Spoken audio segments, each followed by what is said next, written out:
I hear him repeatedly say that when you were in Congress, he can't find any bill that you authored or co-authored that went into effect. How do you respond to that? Well, you know, we just heard yesterday that the Department of Justice has made a decision that they're going to stop using private prisons.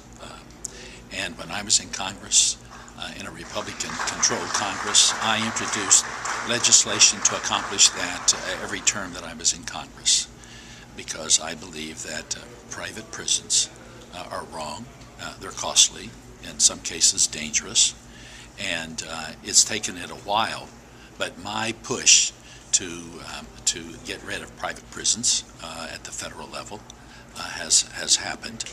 There have been other incidences that I could explain to you. I was the first one to introduce a bill to establish a grant program so that local communities could establish mental health courts. I did that in the House of Representatives. I talked to Senator Mike DeWine at the time, and he decided to introduce a companion bill in the Senate. It passed the Senate, but it was a Republican-controlled House, and Representative McAuliffe was the chair of the Judiciary Committee, and he would not move the bill because it had my name on it.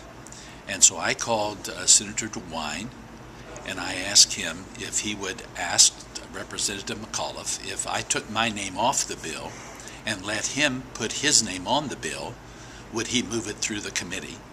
And he agreed. So my name is not on the bill, but it was my bill.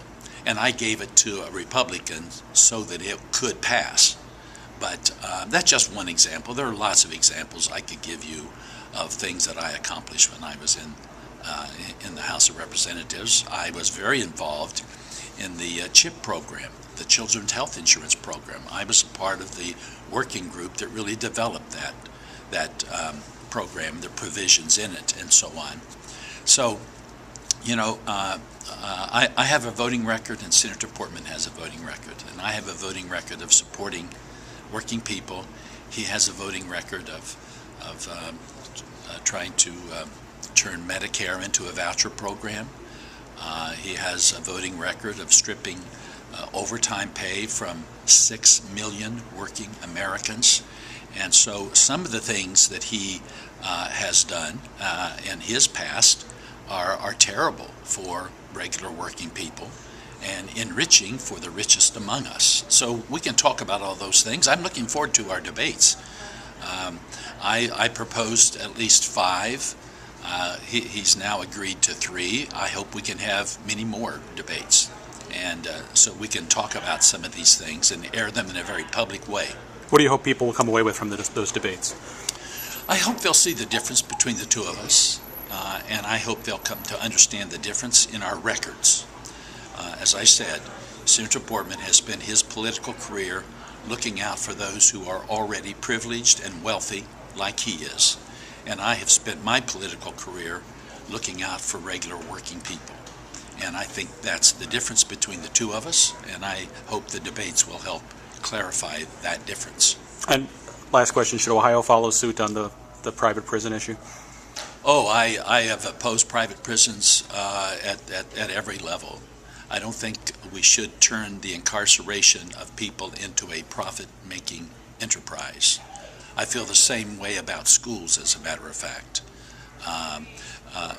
The incarceration of people is a public responsibility and should be a part of the public's administration of justice.